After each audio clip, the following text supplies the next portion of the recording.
വിവിധ വിഷയങ്ങളാണ് നമ്മൾ ഓരോ എപ്പിസോഡിലും ചിന്തിച്ചുകൊണ്ടിരിക്കുന്നത്. പലപ്പോഴും ജീവിതത്തെ തന്നെ അതിൽ തന്നെ പ്രത്യേകിച്ച് ജീവിതത്തിൻ്റെ സാമ്പത്തിക ലോകത്തെ എങ്ങനെ ക്രമവൽക്കരിക്കാമെന്നും എങ്ങനെ പരിമിതപ്പെടുത്താമെന്നും എങ്ങനെ വളർച്ചയിലേക്ക് കൊണ്ടുപോകാമെന്നുമൊക്കെയാണ് പല എപ്പിസോഡുകളിലൂടെ നമ്മൾ ചിന്തിക്കുന്നത്.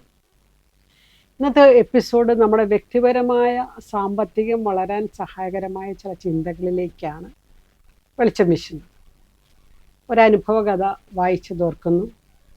ഞാൻ തന്നെ എൻ്റെ ഒരു പുസ്തകത്തിലെ കഥ കോട്ട് ചെയ്തിട്ടുണ്ട്. ആ സംഭവകഥ ഇപ്രകാരമാണ്. ഒരു ഇമാജിനേറ്റീവ് സ്റ്റോറിയാണ്, സാങ്കല്പിക കഥയാണ്. വലിയ പുരോഗതി ഒന്നും കടന്നു ചെന്നിട്ടില്ലാത്ത ഒരപരിഷ്കൃത ഗ്രാമത്തിൽ ഒരിക്കൽ ഒരു മന്ത്രി സന്ദർശനം നടത്തി. അവിടുത്തെ ജനങ്ങളുടെ ദുരവസ്ഥ നേരിട്ട് മനസ്സിലാക്കിയ മന്ത്രിക്ക് അവരുടെ ജീവിതം മെച്ചപ്പെടുത്തണമെന്ന് തോന്നി.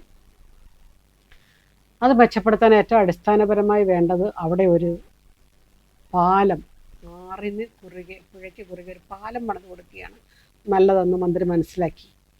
കാരണം അങ്ങനെ ഒരു പാലം പണിത് കഴിഞ്ഞെന്നാൽ ഈ ഗ്രാമത്തെ തൊട്ടടുത്ത പട്ടണവുമായിട്ട് ബന്ധിപ്പിക്കാൻ സാധിക്കും. ഗ്രാമത്തിലുള്ള പല വസ്തുക്കളും പട്ടണത്തിൽ കൊണ്ടുപോയി വിൽക്കുവാനും പട്ടണത്തിലെ ജീവിത രീതി മനസ്സിലാക്കാനും അതനുസരിച്ച് ഗ്രാമത്തിലെ ജീവിതാവസ്ഥകളെ മെച്ചപ്പെടുത്താനും സഹായിക്കും എന്ന് കണ്ടുകൊണ്ട് മന്ത്രി പാലം പണിക്കുള്ള അനുമതി വാങ്ങി പാലം പണിത് കൊടുത്തു. കുറച്ച് നാളുകൾക്ക് ശേഷം ആ ഗ്രാമത്തിലെ മനുഷ്യരുടെ ജീവിതം മെച്ചപ്പെട്ടോ എന്നറിയാൻ വേണ്ടി മന്ത്രി വീണ്ടും ആ ഗ്രാമം സന്ദർശിച്ചു. ഗ്രാമത്തിലുള്ള മനുഷ്യരെയൊക്കെ വിളിച്ചുകൂട്ടി, എങ്ങനെയുണ്ട് ഇപ്പോൾ നിങ്ങളുടെ ലൈഫ്, നിങ്ങളുടെ ജീവിതം മെച്ചപ്പെട്ടോ എന്നൊക്കെ ചോദിച്ചപ്പോൾ അവരുടെ ഗ്രാമീണ തലവൻ മന്ത്രിയോട് ഇപ്രകാരം പറഞ്ഞു: ഇപ്പോൾ ഞങ്ങൾക്ക് നല്ല സുഖമാണ്. പണ്ട് അക്കരയ്ക്ക് പോകണമെങ്കിൽ ഞങ്ങൾ വെയിലത്ത് നീന്തണമായിരുന്നു, സൂര്യൻ്റെ ചൂട് സഹിക്കണമായിരുന്നു. എന്നാൽ ഇപ്പോഴാകട്ടെ പാലത്തിൻ്റെ അടിയിൽ കൂടി ആ ഷെയ്ഡിൽ, ആ തണലിൽ ഞങ്ങൾക്ക് സുഖകരമായി നീന്തി മറുകരയിലെത്താം. കേൾക്കുമ്പോൾ ബാലിശം എന്ന് തോന്നുന്ന ഈ കഥ സാമ്പത്തിക വ്യവസ്ഥയുമായിട്ട് വളരെ ബന്ധപ്പെട്ടതാണ്. ലഭ്യമായ വിഭവങ്ങളെ എപ്രകാരം ഉപയോഗിക്കണമെന്ന് അറിയാൻ പാടില്ലാത്തതാണ് പലരുടെയും സാമ്പത്തിക തകർച്ചയുടെ ഒരു കാരണം. സാമ്പത്തിക ശാസ്ത്രത്തിൻ്റെ നിർവചനം തന്നെ യൂട്ടിലൈസേഷൻ ഓഫ് റിസോഴ്സസ്, വിഭവങ്ങളെ ഉപയോഗിക്കുക എന്നതുമായിട്ട് ബന്ധപ്പെട്ടാണ് ഇരിക്കുന്നത്. കാരണം വിഭവങ്ങൾ സ്കേഴ്സിറ്റി ഉണ്ട്, വിഭവങ്ങൾക്ക് ദൗർലഭ്യമുണ്ട്, ദുർലഭമായ വിഭവങ്ങൾ. എന്നാൽ മനുഷ്യൻ്റെ ആവശ്യങ്ങൾ അല്ല, അനന്തമാണ്. ഇറ്റ്സ് അൺഎൻഡിങ് നീഡ്സ് എന്ന് പറയും. ധാരാളം ആവശ്യങ്ങളുണ്ട്. ആവശ്യങ്ങളെ തൃപ്തിപ്പെടുത്താനുള്ള വിഭവങ്ങൾ പരിമിതമാണ്. അതുകൊണ്ട് സാമ്പത്തിക ശാസ്ത്രം എന്ന് പറയുന്നത് ഒരു സയൻസ്.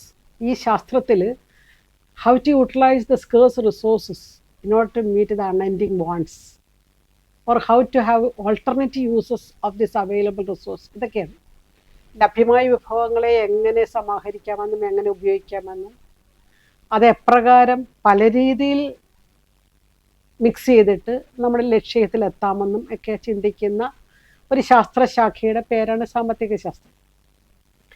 വികസനത്തിൻ്റെ അളവുകൾ മനസ്സിലാക്കാൻ സാധിക്കുക എന്നുള്ളതും വികസനത്തിന് ആവശ്യമായ കാര്യങ്ങൾ സ്വന്തമാക്കി വളർത്തിയെടുക്കുക എന്നുള്ളതുമൊക്കെ അടിസ്ഥാന തത്വങ്ങളിൽപ്പെട്ടതാണ്.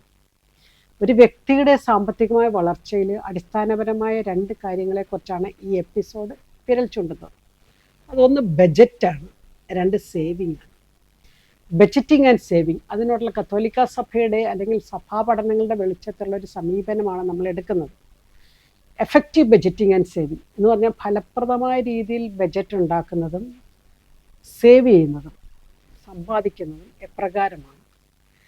ഈ രണ്ട് കാര്യങ്ങളും, എഫക്റ്റീവ് ബജറ്റിംഗ് ആൻഡ് സേവിങ്, ഇത് രണ്ടും ഒരു ഫിനാൻഷ്യൽ സ്റ്റെബിലിറ്റിക്ക് ആവശ്യമാണ്, സാമ്പത്തിക സുസ്ഥിരതയ്ക്ക് ആവശ്യമാണ്, സാമ്പത്തിക സ്വാതന്ത്ര്യത്തിനും ആവശ്യമാണ്, ഒരു ഫിനാൻഷ്യൽ ഫ്രീഡത്തിനും ആവശ്യമാണ്.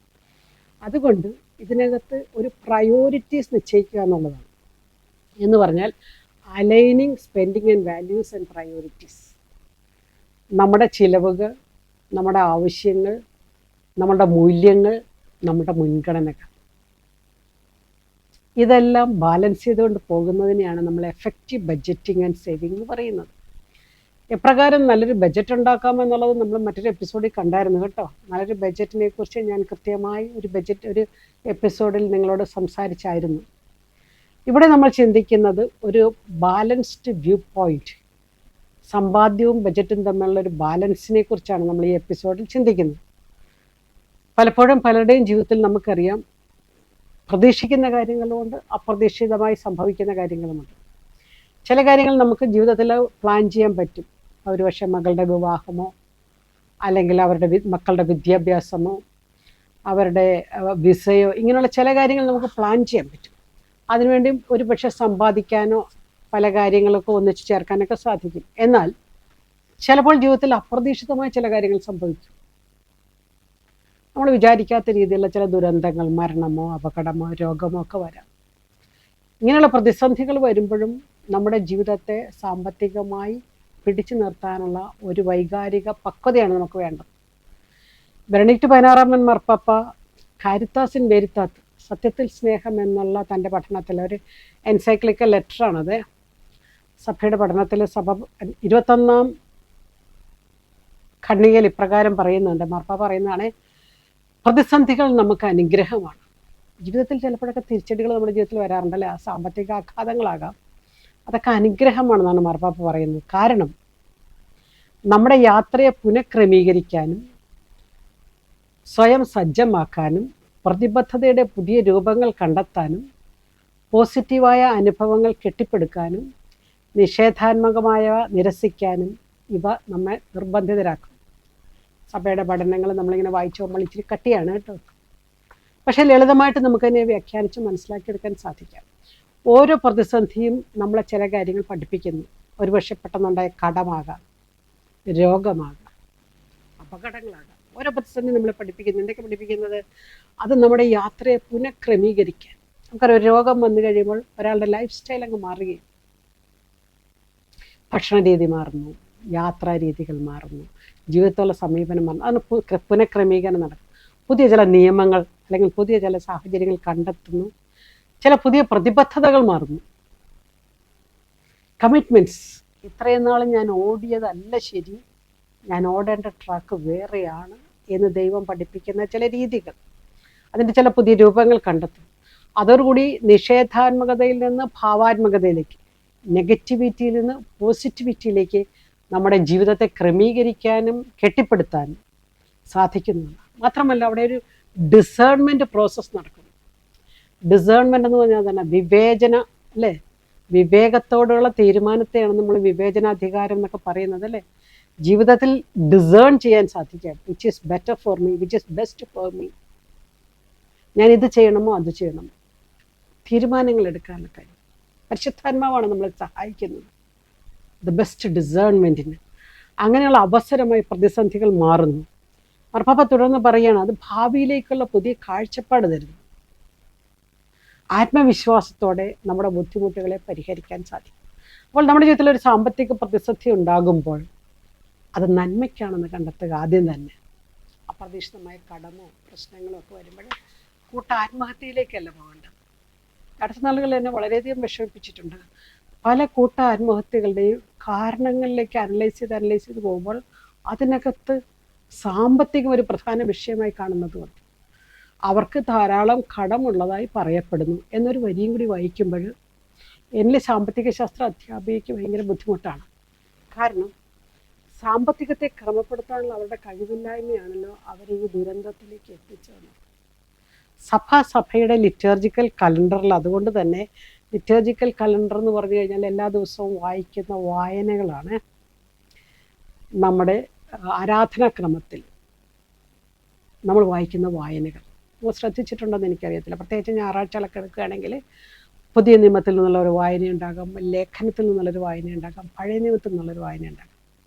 ഇത് മൂന്നും കൂടി കണക്ട് ചെയ്തിട്ട് നമുക്കെങ്ങനെയോ നമുക്കൊരു നല്ല ലിറ്റർജിക്കൽ കാറ്റക്കിസം കിട്ടാത്തവർ ഒത്തിരി പേരുണ്ട്. ആരാധനാക്രമ സംബന്ധമായൊരു പഠനം ലഭിക്കാത്ത ഒത്തിരി മനുഷ്യരുണ്ട്. അതുകൊണ്ട് തന്നെ ദേവാലയത്തിൽ ചെല്ലുമ്പോൾ അല്ലെങ്കിൽ വിശുദ്ധ കുർബാനയ്ക്ക് നിൽക്കുമ്പോൾ ഈ വചനവായനകളുടെ കണക്ടിവിറ്റി മനസ്സിലാകാതെ പോകുന്നുണ്ട്. നമ്മൾ ശ്രദ്ധിച്ചു കഴിഞ്ഞാൽ ഒരു ഉദാഹരണം ഞാൻ പറയുകയാണെങ്കിൽ, ഒരു ദിവസം സഭ വായിക്കുന്ന മർക്കോസിന് സുവിശേഷം 10-ാം അധ്യായത്തിലാണെന്ന് വിചാരിക്കും. ധാരാളം സമ്പത്തുള്ള ഒരു മനുഷ്യൻ കർത്താവിനോട് എന്നിട്ട് സ്വർഗ്ഗരാജ്യത്തിൽ എങ്ങനെ പ്രവേശിക്കണമെന്ന് ചോദിക്കുന്നു. നിയമം പാലിക്കണമെന്ന് പറയുന്നു. ഞാൻ നിയമമൊക്കെ പാലിക്കുന്നുണ്ടെന്ന് പറയുന്നു. പിന്നീട് കർത്താവ് അവനെ നടത്തി കൊണ്ടുപോയിട്ട് അവസാനം പറയുന്നു, നിനക്ക് ഒത്തിരി സമ്പത്തുണ്ട്, നീ സമ്പത്തിനോട് ഒത്തിരി അറ്റാച്ച്ഡാണ്, ഇച്ചിരി ഡിറ്റാച്ച്ഡ് ആകാൻ പറയും, ഇച്ചിരി അകന്ന് നിൽക്കാൻ പറയും, ദാനം ചെയ്യാൻ പറയും. അപ്പോഴും നിനക്ക് കുറച്ചുകൂടി നിക്ഷേപമുണ്ടാകും. ഇതൊരു വളർച്ചയാണ് കേട്ടോ. ഇതൊരു വളർച്ച എന്ന് പറഞ്ഞു കഴിഞ്ഞാൽ ക്രൈസ്തവ ജീവിത വളർച്ചയിൽ പല ഘട്ടങ്ങളുണ്ടാവും. ജോൺ പോൾ രണ്ടാമൻ പറഞ്ഞപ്പോൾ മനോഹരമായിട്ട് അത് പഠിപ്പിക്കുന്നുണ്ട്. ആദ്യത്തെ ഒരു ഘട്ടം ഒരു സീക്കർ, ഒരു അന്വേഷകന്റെ ഘട്ടമാണ്. സത്യം എവിടെയാണ്, ദൈവം എവിടെയാണെന്നൊക്കെ അന്വേഷിച്ച് നടക്കുന്ന ഒരു കാലഘട്ടം. ദൈവത്തെ കണ്ടെത്തി കഴിയുമ്പോൾ ഒരു ബിലീവറിന്റെ ഘട്ടത്തിലേക്ക് വരുന്നു, ഒരു വിശ്വാസിയുടെ ഘട്ടത്തിലേക്ക് വരുന്നു. ഗുരു, ഞാൻ വിശ്വസിക്കുന്നു, നീ സത്യമായി ദൈവമാണെന്ന് വിശ്വസിക്കുന്നു. ഈ തലം കഴിഞ്ഞിട്ടൊരു മൂന്നാമത്തെ തലത്തിലാണ് ഡിസൈപ്പിൾഷിപ്പ് വരുന്നത്. ജോൺ പോൾ രണ്ടാമൻ പഠിപ്പിക്കുന്നത് അങ്ങനെയാണ്. ഒരു സീക്കറിൽ നിന്ന് ഒരു ബിലീവറിലേക്ക്, ബിലീവറിൽ നിന്ന് ഒരു ഡിസൈപ്പിളിലേക്ക്, ഒരു ശിഷ്യനാകുന്നു. ശിഷ്യനാകുന്ന തലത്തിലാണ് ഈ ധനാനായ ഈ യുവാവിനോട് പറഞ്ഞത്, നിനക്ക് ശരിക്കും ദൈവരാജ്യത്തിൽ പ്രവേശിക്കുന്നുണ്ടെങ്കിൽ നീ ഒരു ശിഷ്യനാണ്. ശിഷ്യനാണെങ്കിൽ ഡിറ്റാച്ച്മെന്റ് വേണം, സാമ്പത്തിക അറ്റാച്ച്മെന്റിൽ നിന്ന് അകലാനുണ്ട്. ജോൺ പോൾ രണ്ടാമൻ പഠിപ്പിക്കുന്ന നാലാമത്തെ തലം ഒരു മിഷണറിയുടെ തലം, മിഷണറി, അയക്കപ്പെട്ടവൻ. ഈ തലങ്ങൾ വളരെ മനോഹരമാണ് കേട്ടോ. ശിഷ്യനാകാതെ അയക്കപ്പെടുന്നവർ ഒത്തിരി പേരുണ്ട്. അതുകൊണ്ട് തന്നെ അവർ പരാജയപ്പെടുന്നുണ്ട് അവരുടെ മിഷണറി ഫീൽഡിൽ. ശിഷ്യനായി അല്ലെങ്കിൽ ബിലീവറായിട്ട് മാത്രം ഇരിക്കുന്ന കുറേ മനുഷ്യരുണ്ട്. ബിലീവറായിട്ട് മാത്രം ഇരിക്കുക, ദൈവം ഒരു അത്ഭുത പ്രവർത്തകനാണ്, ഞാൻ വിശ്വസിക്കുന്നത്, എനിക്ക് ആവശ്യമുള്ളതൊക്കെ തരും, ഖുഷി ജീവിതം നല്ലവരെയാക്കും. അവരൊരു ഡിസൈപ്പിൾ ആകുന്നില്ല, ജീവിതത്തിൽ ക്രമീകരണം വരുന്നില്ല. അപ്പോൾ സാമ്പത്തിക ക്രമീകരണത്തെക്കുറിച്ചാണ് നമ്മൾ പറഞ്ഞു വരുന്നത്. ഈ എപ്പിസോഡ് സാമ്പത്തികമായിട്ട് ബന്ധപ്പെട്ടതായതുകൊണ്ട് സാമ്പത്തിക ക്രമീകരണത്തെക്കുറിച്ചാണ് നമ്മൾ ചിന്തിക്കുന്നത്. നാലാമത്തെ തലം മിഷണറി ആണെങ്കിൽ അയക്കപ്പെടുക എന്ന് പറഞ്ഞു കഴിഞ്ഞാൽ എല്ലാം വിട്ടുകളഞ്ഞ് എൻ്റെ പ്രയോറിറ്റി തന്നെ മാറുന്നു, എൻ്റെ മുൻഗണന മാറുന്നു. ക്രിസ്തുവിൻ്റെ സുവിശേഷം പറയുകയാണ് എൻ്റെ മുൻഗണന, അപ്പം എല്ലാം മാറും. അപ്പോൾ നമ്മളൊരു ശിഷ്യനായിരിക്കുമ്പോഴത്തേക്കും ഈ മർക്കോസിൻ്റെ സുവിശേഷം 10-ാം അധ്യായം വായിക്കുന്ന അന്ന് തന്നെ ജ്ഞാനത്തിൻ്റെ പുസ്തകത്തിൽ നിന്നും വായിക്കും. 7-ാം അധ്യായത്തിൽ നിന്ന് യഥാർത്ഥ ജ്ഞാനം, യഥാർത്ഥ കണ്ടെത്തൽ ദൈവത്തെയാണെന്ന്, കണക്റ്റഡ് ആണ് ഇതെല്ലാം. അന്ന് തന്നെ എബ്രായർക്ക് ലേഖനത്തിൽ നിന്നും വായിക്കും നമ്മൾ 4-ാം അധ്യായത്തിൽ, എല്ലാ സമ്പത്തും ദൈവത്തിൻ്റെതാണെന്നുള്ള അർത്ഥം. ഈ ഒരു ലിറ്റർജിക്കൽ കാറ്റക്കിസവും ലിറ്റർജിക്കൽ കലണ്ടറും മനസ്സിലാക്കാത്തത് കൊണ്ട് തന്നെ നമുക്ക് സഭാത്മകമായി വളരാൻ സാധിക്കുന്നില്ല. സഭാത്മകമായി വളരുക എന്നുള്ളത് വളരെ മനോഹരമായൊരു യാത്രയാണ്. നെക്ലേസിൽ മെച്യൂരിറ്റി എന്ന് ഞാൻ പറയും. നെക്ലേസിൽ മെച്യൂരിറ്റി, സഭയോടൊത്ത് ചിന്തിക്കുക, സഭയോടൊത്ത് നീങ്ങുക. സെന്തേരിയം എക്ലേസിയ എന്ന് പറയും. സഭയോടൊപ്പം ഫീൽ ചെയ്യുക, സഭയോടൊപ്പം തിങ്ക് ചെയ്യുക, സഭയോടൊപ്പം വർക്ക് ചെയ്യുക, സഭയോടൊപ്പം ഫീൽ ചെയ്ത് തിങ്ക്.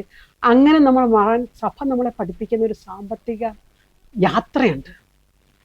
ഈ യാത്രയെക്കുറിച്ചാണ് നമ്മൾ അവിടുത്തെ ആ യാത്രയിലെ 2 പ്രധാനപ്പെട്ട പോയിന്റുകളാണ് ബജറ്റിങ്ങും സേവിങ്ങും. എങ്ങനെയാണ് സേവ് ചെയ്യാൻ പറ്റുന്നത്? കിട്ടുന്നത് പോലും ചിലവാകുന്നില്ല, ചിലവിനുള്ളതില്ല, പിന്നെ എങ്ങനെ സേവ് ചെയ്യാൻ പറ്റും? ഒത്തിരി പേര് എന്നോട് ചോദിച്ചിട്ടുള്ള ചോദ്യം. ഞാൻ ഒത്തിരി സാമ്പത്തിക കോളംസ് എഴുതുന്നതുകൊണ്ടും അനേക സാമ്പത്തിക പുസ്തകങ്ങൾ എഴുതുന്നതുകൊണ്ടും പലരും ചോദിക്കുന്ന ഒരു ചോദ്യമാണ്, കിട്ടുന്നതൊന്നും തികയുന്നില്ല, പിന്നെ ടീച്ചർ എന്തിനാ ഈ സേവിങ്ങിനെ കുറിച്ച് ഇങ്ങനെ പറയുന്നു? അത് ഒരു തെറ്റിദ്ധാരണയിൽ നിന്നാണ് കേട്ടോ അവരുടെ ഈ ചോദ്യം. യഥാർത്ഥത്തിൽ സേവ് ചെയ്യുന്നത് ചിലവാക്കിയിട്ട് മിച്ചമുള്ളതല്ല, ചെലവ് കഴിഞ്ഞ് മിച്ചം വരുന്നതല്ല സമ്പാദ്യം, സമ്പാദ്യം കഴിഞ്ഞ് മിച്ചം വരുന്നതാണ് ചിലവ്. അപ്പോൾ സമ്പാദിക്കാനും കരുതുവാനുമുള്ള, ഭാവിയിലേക്കുള്ള കരുതാനുമൊക്കെയുള്ള ഒരു വിവേകം, അതാണ് നേരത്തെ പറഞ്ഞ ഡിസേൺമെൻറ്റ്. ഈ ഡിസേൺമെൻറ്റ് പ്രോസസ്സിൽ നമ്മളെ സഹായിക്കുന്ന ചില ചിന്തകളാണ് നമ്മളിപ്പോൾ ഈ എപ്പിസോഡിൽ കാണുവാൻ പോകുന്നത്. അതിന് ഒരു 4 തലങ്ങൾ ഞാൻ നിങ്ങളോട് പറഞ്ഞു തരാൻ ആഗ്രഹിക്കുന്നു. ഒന്ന്, നീഡ്സ് വേഴ്സസ് വാണ്ട്സ് എന്ന് പറഞ്ഞാൽ എന്താണ്? ആവശ്യങ്ങളും ആഗ്രഹങ്ങളും വേർതിരിക്കുക. ആവശ്യങ്ങൾ നമ്മൾ നേരത്തെ ഞാൻ പറഞ്ഞ പോലെ അനന്തമാണ്. സാമ്പത്തിക ശാസ്ത്രത്തിൻ്റെ നിർവചനത്തിനകത്ത് പറഞ്ഞ പോലെ അത് അനന്തമാണ്. ഒന്ന് കിട്ടിക്കഴിയുമ്പോൾ അടുത്തത്. പലരും ഇപ്പോൾ ഓൺലൈൻ ഷോപ്പിങ്ങിൻ്റെ അടിമകളാണ്. ഇന്നലെ തന്നെ ഒരു പെൺകുട്ടി എന്നോട് പറയുകയായിരുന്നു, ഇനി മേടിക്കത്തില്ല എന്ന് ഞാൻ തീരുമാനിക്കും. പക്ഷെ അപ്പോഴൊരു പരസ്യം കാണും, ഒരു കുർത്തി 300 രൂപയുള്ളൂ. അപ്പം ഞാൻ അല്ലെങ്കിൽ തയ്ക്കാൻ 400 രൂപ കൊടുക്കണം, തയ്യക്കൂലി പോലും ആയില്ല, എന്നാൽ പിന്നെ ഓൺലൈനിലിട്ടേക്കാം 300 രൂപ. അത് വന്നു കഴിയുമ്പോഴത്തേക്കും, അതിട്ട് കഴിയുമ്പോഴത്തേക്കും അതിൻ്റെ ഒരു വേറൊരു ഷെയ്ഡും കൂടി എടുക്കാറുണ്ട്. ഈ പർപ്പിൾ ഷെയ്ഡാണിത്. ഈ പർപ്പിൾ ഷെയ്ഡിനെ ഒന്ന് മാറ്റിയിട്ട് മറ്റൊരു ഷെയ്ഡും കൂടി എടുക്കാമെന്ന് വെച്ചാൽ ഒരെണ്ണം കൂടിയാണ്. അവസാനം എന്താ വരുന്നത്, 1-ാം തീയതി കിട്ടുന്ന ശമ്പളം 10-ാം തീയതി ആകുമ്പോഴേ ഇല്ലാതാകുകയാണ്. പിന്നത്തെ 20 ദിവസം കഴിഞ്ഞു പോകുന്ന വളരെ കഷ്ടപ്പെട്ടാണ്. എല്ലാവരോടും ഇച്ചിരിച്ച കാശ് കടം മേടിക്കും. പല രീതിയിലാണ് ഞാൻ മുന്നോട്ട് പോകുന്നത്. ഷോപ്പഹോളിസം എന്ന് പറയും, അങ്ങനെ ഒരു പദം തന്നെ ഇപ്പോൾ ഉണ്ടായിട്ടുണ്ട് കേട്ടോ. ഞങ്ങൾ എക്കണോമിക്സിൽ പറയുന്നത് ലൈഫ് സ്റ്റൈൽ ഇൻഫ്ലേഷൻ എന്ന വാക്കുപയോഗിച്ചാൽ ഞങ്ങളിതിനെ പറയുന്നത്. ലൈഫ് സ്റ്റൈൽ ഇൻഫ്ലേഷൻ, ജീവിത രീതി മൂലമുണ്ടായ ചില പണപ്പെരുപ്പം.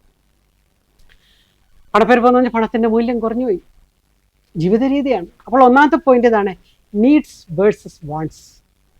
നമ്മുടെ ആഗ്രഹങ്ങളും നമ്മുടെ ആവശ്യങ്ങളും രണ്ടാണ്. മറ്റൊരു വാക്കുകൾ ഉപയോഗിക്കുകയാണെങ്കിൽ ഗ്രീഡ് ആൻഡ് വാണ്ട്സ് എന്ന് പറയും. ആർത്തികൾ, ക്രേവിങ് എത്രത്തോളം ഉണ്ടെങ്കിലും മനുഷ്യന് സംതൃപ്തി വരത്തില്ല, തൃപ്തിയില്ല.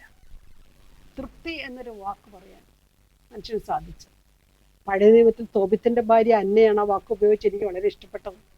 തോബിത്തിൻ്റെ ഭാര്യ അന്ന, ഭർത്താവ് തോബിത്തിനോട് ചോദിക്കുന്നുണ്ട്, ദൈവം നൽകിയ സൗകര്യങ്ങൾ കൊണ്ട് നമുക്ക് തൃപ്തിപ്പെട്ട് ജീവിച്ചുകൂടെ? ഇങ്ങനെ പറയാൻ സാധിക്കുക എന്നുള്ളതാണ് എൻ്റെ പ്രധാനം.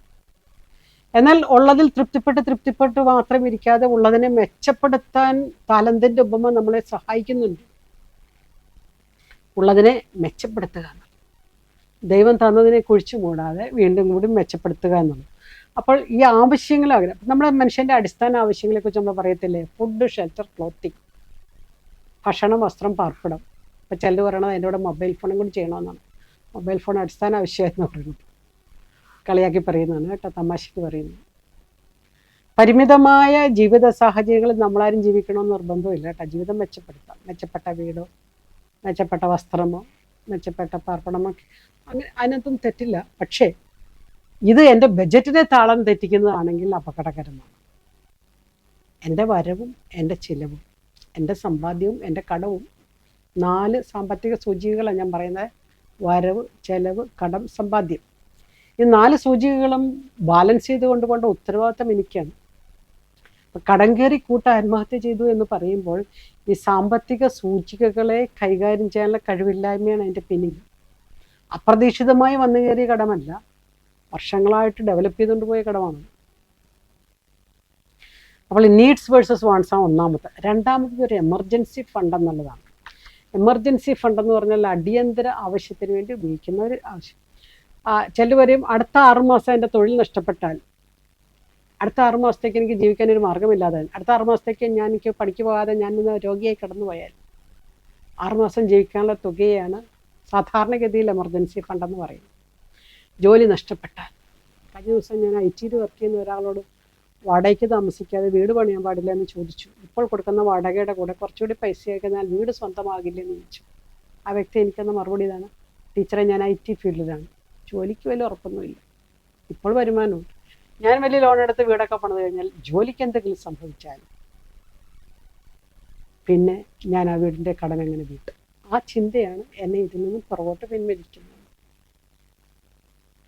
ഒരു എമർജൻസി, ഏത് സമയത്തും ഒരു പ്രതിസന്ധി കടന്നു വരാം എന്നുള്ള ഒരു ചിന്തയാണ് പറയുന്നത്. അപ്പോൾ ഒരു emergency fund and emergency saving എന്ന് പറയും. അപ്പോൾ അതിനു വേണ്ടി പണത്തെ കൈകാര്യം ചെയ്യുക, മാറ്റിവെക്കുക. ഇത്തവണത്തെ ലോക സമ്പാദ്യ ദിനം ഒക്ടോബറിലാണ്. ലോക സമ്പാദ്യ ദിനവും ദേശീയ സമ്പാദ്യ ദിനം 2 ഒക്ടോബറിലാണ് നമ്മൾ ആചരിക്കുന്നത്.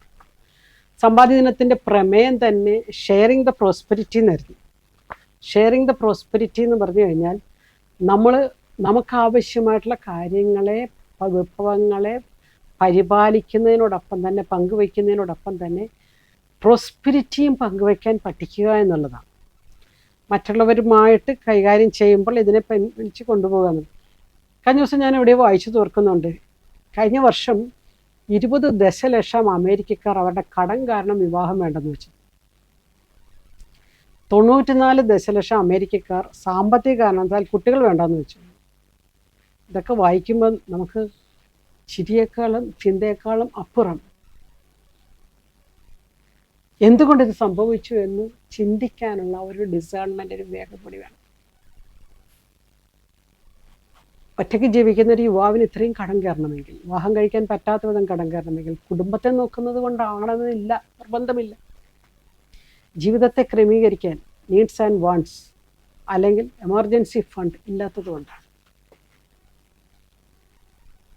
പണമില്ലാത്തതിൻ്റെ പേരിൽ കുട്ടികളെ വേണ്ടാന്ന് വയ്ക്കുന്നത് എത്രയോ അനീതിയാണ്.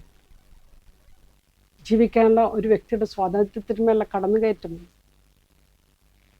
ജീവൻ ദൈവത്തിൻ്റെ വരദാനമാണ്, അതിനെ നിഷേധിക്കുന്നു. ഇതെല്ലാം എക്കണോമിക് പ്ലാനിങ് ഇല്ലാത്തത് കൊണ്ടാണ്. മൂന്നാമത്തെ ഒരു തലം ഡെപ്റ്റ് മാനേജ്മെൻറ്റ്. കടം അതിനാൽ തന്നെ തെറ്റല്ല. കടം എന്തിനു വേണ്ടി മേടിച്ചു, ലോൺ എന്തിനെടുത്തു എന്നുള്ളതാണ് പ്രധാനപ്പെട്ടത്.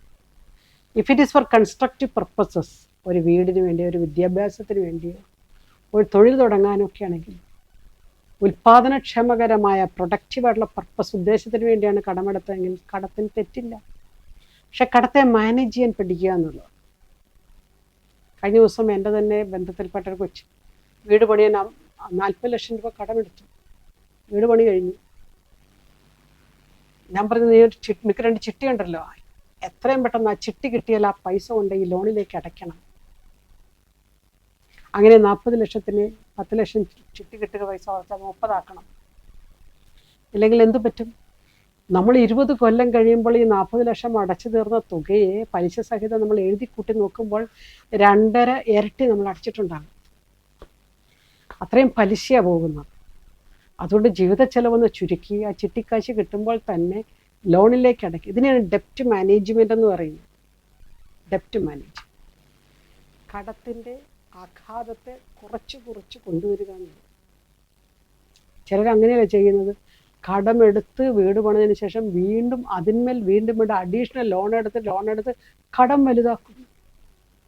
അവസാനം ഈ വീട് വിൽക്കേണ്ട അവസ്ഥ എത്തും.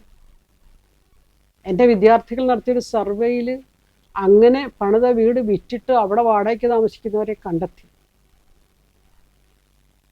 വീട് വിൽക്കേണ്ട അവസ്ഥയിലേക്ക് അവർ എത്തിച്ചേർന്നതിൻ്റെ കാര്യം ഇതാണ്. ഡെപ്റ്റ് മാനേജ് ചെയ്യാൻ പറ്റിയില്ല. വീണ്ടും വീടിന് എക്സ്റ്റൻഷൻ എടുത്ത്, വീടിന് റിപ്പയർ എടുത്ത്, വീടിനെ മനോഹരമാക്കി, എല്ലാം കടത്തിന്മേൽ കടത്തിന്മേൽ കടം. എന്തിന്, ആരെ കാണിക്കാനാണ് ഇത്രയും വലിയ വീട്? ആർക്കാണ്? പുതിയ തലമുറയ്ക്ക്, പ്രത്യേകിച്ച് ഇപ്പോഴത്തെ പുതിയ പെൺകുട്ടികൾക്കൊന്നും വീടേ വേണ്ട. മകൻ കല്യാണം കഴിച്ച് കൊണ്ടുവരുമ്പോൾ എന്നും പറഞ്ഞുകൊണ്ട് ചില വലിയ വീടൊക്കെ പണിത് വയ്ക്കുകയാണ്. ആ കൊച്ചിന് ആ വീട് വേണ്ട. എന്ന കുട്ടിക്ക് പുതിയ തലമുറയുടെ സാമ്പത്തിക ചിന്തകൾക്കൊക്കെ ഒത്തിരി മാറ്റമുണ്ട്. അവർ ചെറിയ വീട്ടിൽ ഒരു 2 ബെഡ്റൂം ഫ്ലാറ്റിൽ ഒതുങ്ങാൻ ആഗ്രഹിക്കുന്നവരാണ് ആധുനിക തലമുറ. എന്നാൽ പഴയ തലമുറയാകട്ടെ ഷോ കാണിച്ച് വലിയ വീടൊക്കെ പണിത് കടം കയറി കടം വീട്ടുവാൻ വേണ്ടി മകനെ കൊണ്ട് കല്യാണം കഴിപ്പിക്കുന്ന മാതാപിതാക്കളുണ്ട്. കല്യാണം തന്നെ അവരുടെ മനസ്സിൽ സാമ്പത്തിക ചിന്തയാണ്, സാമ്പത്തിക ആഘോഷമാണ്. അവസാനം പെൺകുട്ടി ഇതെല്ലാം മനസ്സിലാക്കി കഴിയുമ്പോഴത്തെ അത് ഡൈവോഴ്സിലെത്തും. എത്ര കേസുകളാണ് ഞാൻ ഡീൽ ചെയ്തുകൊണ്ടിരിക്കുന്നത്. സാമ്പത്തികമെന്നുള്ള ഒറ്റ കാരണത്താൽ വിവാഹമോചനത്തിലെത്തിയ കേസുകൾ. അതുകൊണ്ട് ഡെപ്റ്റ് മാനേജ്മെൻ്റാണ് ഒരു പ്രധാനപ്പെട്ട ഒരു തലം. 4-മത്തെ ഒരു തലം ഒരു ലോങ് ടേം സേവിങ്സിൻ്റെയാണ്. ദീർഘകാലത്തേക്കുള്ളൊരു സേവിങ്, ഒരു സമ്പാദ്യ പദ്ധതി. അടുത്ത നാളുകളിൽ സമ്പാദ്യശീലത്തെക്കുറിച്ച് വളരെയധികം ചിന്തിക്കുന്ന ഒരു കാലഘട്ടത്തിൽ, പ്രത്യേകിച്ച് പുതിയ തലമുറയൊക്കെ സമ്പാദ്യത്തിന്, എനിക്ക് വളരെ അത്ഭുതകരമായി തോന്നും പുതിയ തലമുറ സമ്പാദ്യത്തെക്കുറിച്ച് ചിന്തിച്ചു തുടങ്ങുന്നതാണ്. അങ്ങനെ സമ്പാദ്യത്തെക്കുറിച്ച് പുതിയ തലമുറയൊക്കെ ചിന്തിച്ച് തുടങ്ങുമ്പോഴത്തേക്കും നമുക്കറിയാം അവർക്കൊരു ലോങ് ടേം പ്ലാനിങ് ഉണ്ട്. കാരണം അവർക്ക് വയസ്സ് വളരെ കുറവാണ്, 25 വയസ്സൊക്കെ ഉള്ളൂ. അവരെ സംബന്ധിച്ചോളം അവർ പറയുന്നത് ഒരു 40 വയസ്സ് വരെയൊക്കെ ജോലി ചെയ്യാൻ പറ്റുള്ളൂ. 40 വയസ്സ് വരെയൊക്കെ ജോലി ചെയ്യാൻ പറ്റുള്ളൂ എന്നാണ് പറയുന്നത്. കാരണം അത്രയും സ്ട്രെസ്ഫുള്ളാണ് ജോലിയുടെ തലം. അതുകൊണ്ട് 40 വയസ്സിന് ശേഷം ജീവിക്കണമെങ്കിൽ, ജോലി ചെയ്യാതെ ജീവിക്കണമെങ്കിൽ, ഇന്ന് കിട്ടുന്ന വരുമാനം അന്ന് കിട്ടണമെങ്കിൽ ഇന്ന് എവിടെ നിക്ഷേപിക്കണം? എന്നോട് ചോദിക്കുന്ന ചോദ്യങ്ങളാണ്. ഇന്നെവിടെ നിക്ഷേപിക്കണം, ഏത് രീതിയിൽ ഇടണം? സമ്പാദ്യത്തിന് രൂപഭാവങ്ങളും രൂപഭേദങ്ങളും ഒക്കെ ഉണ്ടായെന്ന് നമുക്കറിയാം. അതിൻ്റെ ആശയത്തിലും ആവിഷ്കാരത്തിലും ഒക്കെ വളരെയധികം വ്യത്യാസം വന്നിട്ടുണ്ട്. അതുകൊണ്ട് സമ്പാദിക്കാനുള്ളൊരു ടെൻഡൻസി ഉണ്ടാകുന്നത് നല്ലതാണ്. സമ്പാദിക്കാനുള്ള ടെൻഡൻസി നമ്മളിൽ വളർന്നു വരുന്നതനുസരിച്ച് പുതിയ തലമുറ അതനുസരിച്ച് മുന്നോട്ട് പോകുമ്പോൾ നമുക്കറിയാം ഈ എന്ന് പറഞ്ഞാൽ പല രീതികൾ, പല സമീപനങ്ങൾ, മാറുന്ന സാമ്പത്തിക ഭൂമിക, ഇവിടെ സാമ്പത്തിക സമീപനങ്ങളും മാറുകയാണ്. അതുകൊണ്ട് തന്നെ നമുക്കറിയാം പുതിയ തലമുറ കൂടുതൽ കാര്യമായിട്ട് ചിന്തിക്കുന്നുണ്ട്. പഴയ തലമുറ ചിന്തിച്ചുകൊണ്ടിരുന്നത് വീട് പണിയുന്നതിനെക്കുറിച്ചോ പറമ്പ് മേടിക്കുന്നതിനെക്കുറിച്ചായിരുന്നെങ്കിൽ ഇന്നത്തെ തലമുറയുടെ സമ്പാദ്യശീലങ്ങൾക്ക് വ്യത്യാസമുണ്ട്. ഈ സമ്പാദ്യശീലത്തിന് നമുക്ക് വേണ്ടതൊരു മിതവ്യയം എന്നുള്ളൊരു കൺസെപ്റ്റാണ്. ത്രിഫ്റ്റ് എന്ന് പറയും. ത്രിഫ്റ്റ് എന്ന് പറഞ്ഞാൽ പിശുക്കല്ല കേട്ടോ. ഇക്കണോമിക്സിൽ ഞങ്ങൾ പറയുന്നത് ഒരു നോട്ട് മച്ച്, അല്ലെ അധികവും വേണ്ട കുറവും വേണ്ട എന്നൊരവസ്ഥ. അപ്പോൾ ഈ 4 കാര്യങ്ങൾ നിങ്ങളുടെ മനസ്സിലേക്ക് ഉണ്ടാകട്ടെ എന്ന് ഞാൻ വീണ്ടും കൊണ്ട് ആഗ്രഹിക്കുകയാണ്. ബജറ്റിങ്ങും സേവിങ്ങും എല്ലാം ഒരു പ്രയോറിറ്റി ആയിട്ട് മാറണം. കടം കയറി ഇനിയൊരു കുടുംബവും ഇവിടെ ആത്മഹത്യയിലേക്ക് നീങ്ങരുത് എന്ന ആഗ്രഹത്തോടെ ഈ എപ്പിസോഡ് അവസാനിപ്പിക്കുന്നു. നന്ദി.